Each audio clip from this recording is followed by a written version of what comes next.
Types of ட்ரீட்மெண்ட்ஸ்லாம் இருக்குது கேன்சருக்கு? முந்தி காலத்தில் வெறும் சர்ஜரி, அதாவது ஓப்பன் சர்ஜரி மட்டும்தான் இருந்தது. இப்போ லேப்ரோஸ்கோபிக் அண்ட் ரொபோட்டிக் சர்ஜரின்னு நிறைய அட்வான்ஸ்மெண்ட்ஸ் வந்துருச்சு. ரேடியேஷன் பொறுத்த வரைக்கும் கொபால்ட் மிஷினில் தான் எல்லா பேஷண்ட்ஸ்க்கும் முந்தி ட்ரீட்மெண்ட் பண்ணிகிட்டு இருந்தோம். இப்போ linear accelerator, tomotherapy, proton beam therapy, இந்தியாவிலே நிறைய அந்த ப்ரோட்டான் பீம் தெரப்பி எல்லாமே வந்துருச்சு. கீமோதெரப்பி ரொம்ப ரொம்ப கம்மியான மெடிகேஷன்ஸ், சைடு எஃபெக்ட்ஸ் ஜாஸ்தி இருந்த மெடிகேஷன்ஸ் முந்தி இருந்தது. இப்போ டேப்லெட்ஸ், சைடு எஃபெக்ட்ஸ் இல்லாத கீமோதெரப்பி, டார்கெட்டட் தெரப்பி, இம்யூனோதெரப்பி, இந்த வைத்திய முறைகள் எல்லாமே இருக்குது. ஸோ இந்த மாதிரியான அட்வான்ஸ்டு ட்ரீட்மெண்ட் ஆப்ஷன்ஸ் எல்லாமே இந்தியாவில் இந்தியன் கவர்மெண்ட்னுடைய எஃபர்ட்ஸ்னால் இந்த கடந்த சமீப காலமாக விலையும் கம்மியாக அஃபோர்டபுளாகவே கிடைக்கிது. ரெண்டாவது, பேஷண்ட் சப்போர்ட் ப்ரோக்ராம்ஸ், அதாவது நிறையா இடங்களில் வந்து பேஷண்ட்ஸுக்கு வைத்தியம் பண்ணுறதுக்கு there are lots of patient support programme. For example, இந்த இம்யூனோதெரப்பி மெடிகேஷன்ஸ் எல்லாமே ஒரு டோஸ் வாங்கினோம்னா அடுத்த டோஸ் ஃப்ரீயாக கிடைக்கும். So there are some company supports. Indian government has brought in some efforts. So patient support programme என்ன இருக்குது, என்ன செய்ய முடியுங்கிறதையும் நிறைய விஷயங்கள் டாக்டர்கிட்ட கலந்து பேசி ஒவ்வொரு நோய்க்கும் ஒவ்வொரு மாதிரியான மருந்து வைத்திய முறைகள் மாறும். ஸோ எந்த வைத்திய முறைக்கு எந்த மருந்துக்கு சப்போர்ட் ப்ரோக்ராம் இருக்குன்றதை கேட்டுட்டு அதுக்குரிய வைத்திய முறைகள் எடுத்துக்கலாம்.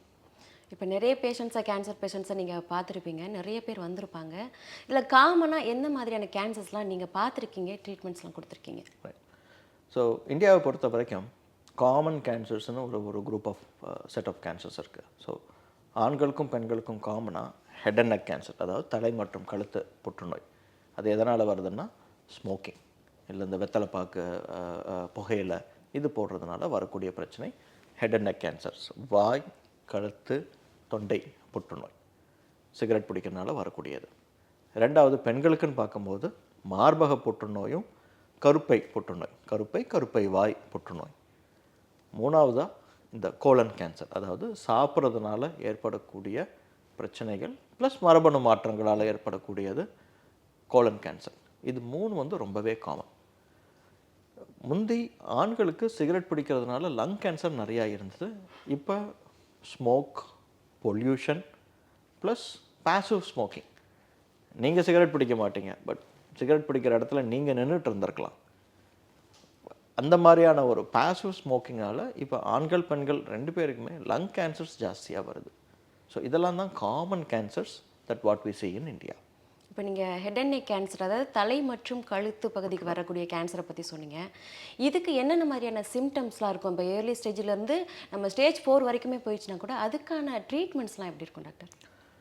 சிம்டம்ஸ், அதாவது இப்போ புகையில போட்டுட்ருக்காங்கன்னு வச்சுக்கோங்க, இல்லை பாக்கு போடுறாங்க, இந்த பழக்கம் சிகரெட் பிடிக்கிற பழக்கம், நாக்கில் தடிமன், இல்லாட்டி இந்த கன்னத்தில் உள்பகுதியில் ஏதாவது தடிமனாக வருது, இல்லை எச்சில் முழுங்கும் போதோ இல்லை சாப்பாடு முழுங்கும் போதோ தொண்டையில் வலி, நாக்கில் பிரச்சனை ஏதாவது இந்த கட்டி மாதிரி வந்துச்சுன்னா மென்று சாப்பிடும்போது சிரமங்கள் இருக்கும், பேச்சு மாறும், இல்லை சிம்பிள் பல்லு வந்து தனியாக கலர் ஆரம்பிக்கும். So there will be symptoms related to the site of the disease. எந்த இடத்துல பிரச்சனை இருக்கோ அந்த இடத்துல இந்த சிரமங்கள் எல்லாமே வரும். கழுத்தை பொறுத்த வரைக்கும் நமக்கு இந்த குரல் வளைன்னு சொல்லுவோம், அங்கே தான் இந்த வாய்ஸ் உருவாகுது, குரல் உருவாகுது. ஸோ பேசும்போது ஏதாவது சிரமங்கள் இருந்துச்சுன்னா, ஹோர்ஸ்னஸ் ஆஃப் வாய்ஸ், கட்ட குரலில் சில பேர் பேசுவாங்க, நார்மலாக பேசிகிட்டு இருப்பாங்க, குரல் மாறுதல், இல்லாட்டி கழுத்து பகுதியில் ஏதாவது நெறிக்கட்டி மாதிரி இருக்கும், ரொம்ப நாள் கட்டி மாதிரி இருக்கும், அது வளர்ந்துக்கிட்டே போகும். இன்ஃபெக்ஷனில் கூட கட்டி வரலாம், ஆனால் அது வளர்ந்துக்கிட்டே இருக்குது அப்படின்னா அதில் ஏதாவது ஒரு கேன்சர் பிரச்சனையாக இருக்கக்கூடிய வாய்ப்புகள் இருக்குது. ஸோ இதெல்லாம் தான் symptoms of head and neck cancer, அதாவது தலை மற்றும் கழுத்து புற்றுநோயினுடைய அறிகுறிகள். ஏர்லி ஸ்டேஜஸில் சின்னதாக இருக்கும்போது பிரச்சனைகள் ஏதாவது வித்தியாசமாக இருந்துச்சுன்னா டாக்டரை போய் பார்த்தோம்னா அதுக்குரிய டெஸ்ட் ஏதாவது செஞ்சு என்னங்கிறத விவரமாக அதை ஆராய்ஞ்சு அதுக்குரிய வைத்திய முறைகள் பண்ணிக்கலாம். ஆனால் நம்ம மக்கள் நிறையா சமயம் என்ன பண்ணுவாங்க, ஹாஸ்பிட்டலுக்கு போக மாட்டாங்க, மெடிக்கல் ஷாப்பில் போய் வெறும் கழுத்து வலிக்கோ இல்லை அந்த கட்டிக்கு சும்மா ஒரு வலி மாத்திரை மட்டும் போட்டுக்குருவாங்க. ஒரு மஞ்சள் மாத்திரை, பச்சை மாத்திரை, சிவப்பு மாத்திரைன்னு ஃபார்மசியில் போய் வாங்குகிற பழக்கம் நம்ம மக்கள்கிட்ட நிறையாவே இருக்குது. அதை தவிர்க்கணும். ஏதாவது சிரமங்கள் இருக்குது அப்படின்னா டாக்டர் போய் பார்த்து செக் பண்ணிவிட்டு அது ஏர்லி ஸ்டேஜாக இருந்துச்சுன்னா அது அந்த சமயத்திலே கண்டுபிடிச்சி அதுக்குரிய வைத்தியம் பண்ணோம்னா அது ரொம்ப அட்வான்ஸ் ஸ்டேஜ் ஆகாமல் இருக்கிறத ப்ரிவெண்ட் பண்ண முடியும். அட்வான்ஸ் ஸ்டேஜ் ஆகும்போது நோயினுடைய வைத்திய முறைகள் மாறும். அதாவது சிம்பிளாக இருக்கும்போது ஒரு சர்ஜரியோ இல்லை சிம்பிள் ரேடியேஷனோ கொடுத்து குணமாகக்கூடிய நிலையிலிருந்து multi modality treatment R combined modality treatment, surgery, radiation, chemotherapy, immunotherapy, targeted therapy, இந்த மாதிரியான வைத்திய முறைகள் எல்லாத்தையும் சேர்த்து செய்கிற மாதிரியாக்கும் ஒரு அட்வான்ஸ் ஸ்டேஜ் நிலைக்கு போகிறதுக்கு முன்னாடியே ஆரம்ப நிலையில் கண்டுபிடிக்கிறது நல்லது.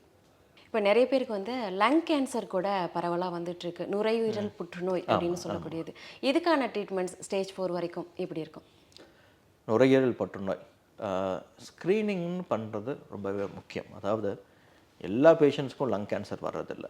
முக்கியமாக ஸ்மோக் பண்ணுறவங்களுக்கு தான் லங் கேன்சர் ரொம்ப ஜாஸ்தி வருது.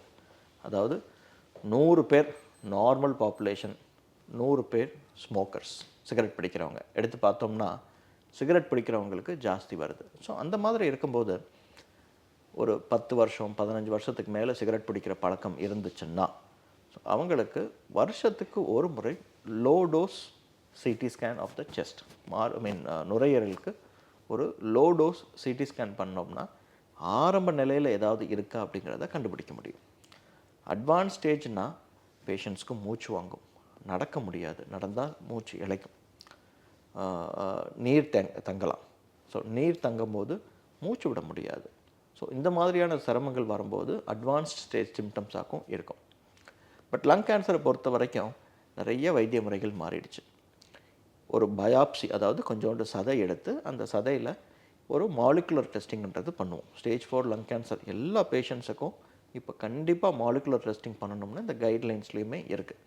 அந்த டெஸ்ட் பண்ணும்போது இந்த நபருக்கு ஏன் எந்த மரபணு மாற்றத்தினால இந்த இந்த கேன்சர் வந்திருக்குங்கிறத கண்டுபிடிக்க முடியும். அதுக்குரிய வைத்திய முறை மாத்திரையாகவே கிடைக்கும். மாத்திரையாகவே சாப்பிட முடியும்னா அதுக்குரிய வைத்திய முறை மாத்திரை தான்னா அதையே நம்ம சாப்பிட்டு சரியாயிடலாம். பட் ஸ்டேஜ் 4 வரைக்கும் இருக்கும்போது ரொம்ப அட்வான்ஸ்டு ஸ்டேஜாக வர்றதுக்கு முன்னாடியே சிகரெட் பிடிக்கிற பழக்கத்தை விட்டோம்னா அட்வான்ஸ் ஸ்டேஜ் ஏன் ஏர்லி ஸ்டேஜ் கேன்சரே இல்லாமல் இருக்கலாமே. கேன்சர் இல்லாமல் அதுக்கு முன்னாடி எதுக்கு ரொம்ப அட்வான்ஸ்டு ட்ரீட்மெண்ட்ஸ்லாம் தேவைப்படும்? இப்போ நீங்கள் மேலே சொன்ன 2 கேன்சர்ஸுமே வந்துட்டு போத் மென் அண்ட் விமென்கான அந்த மாதிரி இருக்குது. இப்போ எஸ்பெஷலி லேடிஸ், பெண்களுக்குன்னு ரொம்ப காமனாக வந்துருக்கிறது பிரஸ்ட் கேன்சர். ஆமாம், ரொம்பவே காமனாக இருக்குது. ஆமாம், இது வந்து ஸ்டேஜ் 4 வரைக்கும் போகாமல் இருக்கிறதுக்கும் இல்லை போனால் என்ன மாதிரியான ட்ரீட்மெண்ட்ஸ்லாம் அவைலபிளாக இருக்குது? ஸோ பெண்கள் நம் நாட்டு கண்கள். இப்போ வீட்டில் இருக்கிற பெண்கள் 40 வயசுக்கு மேலே இருந்தாங்கன்னா கண்டிப்பாக மார்பக புற்றுநோய் பரிசோதனை, அதாவது பிரஸ்ட் கேன்சர் ஸ்க்ரீனிங் கண்டிப்பாக பண்ணி ஆகணும். 40 வயசுக்கு மேலே இருந்தாங்கன்னா வருஷத்துக்கு ஒரு முறை மேமோகிராம் அப்படிங்கிற டெஸ்ட்டு கண்டிப்பாக பண்ணி ஆகணும். மேமோகிராம் பண்ணோம்னா மார்பக புற்றுநோய் வராமல் தவிர்க்க முடியும். அப்படியே இருந்தாலும் ரொம்ப ரொம்ப ஏர்லி ஸ்டேஜாக இருந்துச்சுன்னா அதை உடனே கண்டுபிடிச்சு அதுக்குரிய வைத்திய முறை என்னவோ அதை செஞ்சு நோயை குணப்படுத்த முடியும். 2வது, ஸ்க்ரீனிங் பண்ணாமல் விட்டுருவாங்க. அதாவது நம்ம பெண்களுக்கும் அது ஒரு இதை போய் சொல்லணுமா, இதை சொன்னால் என்ன நினைப்பாங்க, அந்த மாதிரியான ஒரு எண்ணங்களும் இருக்குது. அந்த எண்ணம் இருக்கக்கூடாது. அதுக்காகத்தான் இப்போ பிங்க் மந்த், அதாவது அக்டோபர் மாதம் ஆல்மோஸ்ட் எல்லா நாடுகள்லேயும் எல்லா ஊர்லேயும் எல்லா ஹாஸ்பிட்டல்லையும் பிரஸ்ட் கேன்சர் ஸ்க்ரீனிங் நிறைய இடங்களில் ரொம்பவே விலை கம்மியாகவோ இல்லை ஃப்ரீயாக கூட நிறைய இடங்களில் பண்ணிக்கிட்டு இருக்காங்க. பிரஸ்ட் கேன்சர் ஸ்க்ரீனிங் பண்ணும்போது மார்பக புற்றுநோய் இல்லை அந்த சிம்டம்ஸ் ஏதாவது இருந்துச்சுன்னா அது ஆரம்ப நிலையில் கண்டுபிடிக்க முடியும். அதை தவிர்த்து விட்டுட்டாங்கன்னா அட்வான்ஸ் ஸ்டேஜாக வரும்போது மார்பகத்துலேருந்து அந்த நோய் பரவி நெறிக்கட்டிகளுக்கோ இல்லை லங்ஸுக்கோ இல்லை லிவரோ இல்லை எலும்போ இல்லை பிரெயினுக்கோ கூட போகக்கூடிய வாய்ப்புகள் இருக்குது. இந்த அட்வான்ஸ் ஸ்டேஜாக போகும்போது பிரஸ்ட் கேன்சருக்கு நிறைய வைத்திய முறைகள் இருக்குது. அதாவது there are different subtypes of breast cancer. மார்பக புற்றுநோயிலேயே வெறும் ஹார்மோனல் டேப்லெட்ஸ் மட்டும் கொடுத்து வைத்தியம் பண்ண முடியும். Again tablets. அதில் இன்னொரு சப்டைப் இருக்குது, HER2 பாசிட்டிவ் குரூப் அப்படின்னு சொல்லுவோம். அந்த குரூப் ஆஃப் பேஷண்ட்ஸுக்கு கீமோதெரப்பியும் டார்கெட்டட் தெரப்பியும் கொடுத்து நிறைய நாள் உயிர் வாழ வைக்க முடியும். நான் சொல்கிறது ஸ்டேஜ் 4ல். இன்னொரு group of patients triple negative breast cancer. இது ரெண்டுமே அக்ரெசிவ் வெரைட்டின்னு சொல்லுவோம். ஸோ இந்த ட்ரிபிள் நெகட்டிவ் பிரஸ்ட் கேன்சருக்கு கீமோதெரப்பியினோட சேர்த்து இம்யூனோதெரப்பி மெடிகேஷன்ஸ் கொடுக்க வேண்டியது இருக்கும். டேப்லெட் ஃபார்ம் ஆஃப் ட்ரீட்மெண்ட்ஸ் இருக்குது. ஸோ இந்த மாதிரியான வைத்திய முறைகள் ஒன்றுன்னா ஒவ்வொரு சப்டைப் ஆஃப் கேன்சர்ஸுக்குமே வைத்திய முறைகள் இருக்குது.